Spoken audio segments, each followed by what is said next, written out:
ছুটির দিন একটু ঘুরে আসা, একটু মনকে প্রশান্তি দেওয়া, সেই জায়গাগুলো খুঁজতে খুঁজতে সবসময় মনে হয় নদীর পাড়টাই বেস্ট।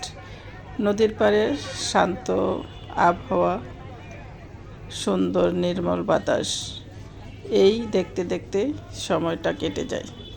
সাথে কিন্তু খাওয়া দাওয়া আছে, টর্নেডো, ছোট সিঙ্গারা, সাথে সস, আর এই যে চাটা কিন্তু অসাধারণ।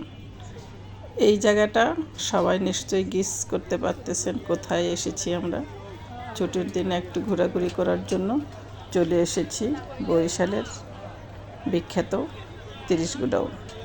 নদীর পাড়ে নির্মল বাতাস খাওয়ার জন্য এই জায়গাটা সব সময়ের জন্য বরিশালবাসীর জন্য খুবই পছন্দের।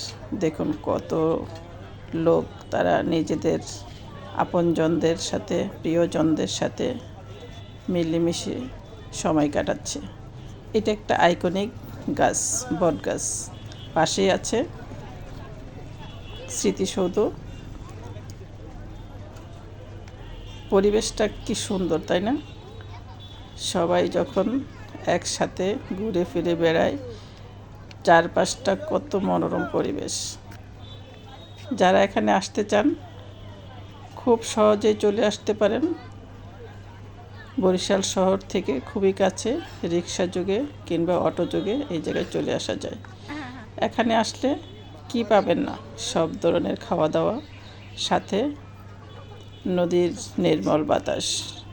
যারা একটু নৌকা ভ্রমণ করতে চান তাতেও কিন্তু সমস্যা নেই, নৌকা ভ্রমণ করতে পারবেন। ঘোরাঘুরি শেষে ফিরে যাওয়ার পালা। আমরা এখান থেকে, মেলা ছিল সেখান থেকে আবার কিছু কেনাকাটাও করেছিলাম।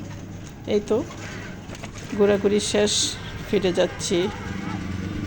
সন্ধ্যা হয়ে গেছে। যেতে যেতে দেখতে পেলাম বেশ কিছু ইয়াং ছেলে, তাদের উদ্যমী চলাফেরা, তারা খেলাধুলা করে নিশ্চয়ই বাড়ি ফিরছে। তাদের দেখলেই খুব উদ্যমী মনে হচ্ছে।